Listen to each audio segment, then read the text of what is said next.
आगाज करते हैं।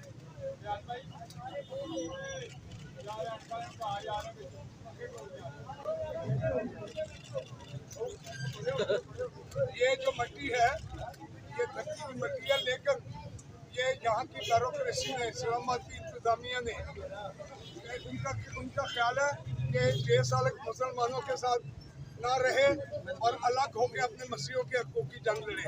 अगर मैं मसीहों के हकूक़ की जंग लड़ूंगा तो मेरे मुसलमान जो भाई हैं, जो अमेरिका में मुसलमान हैं, कनाडा में हैं, ऑस्ट्रेलिया में हैं, न्यूजीलैंड में, हमारी है वर्ल्ड माइनॉरिटी अलायंस।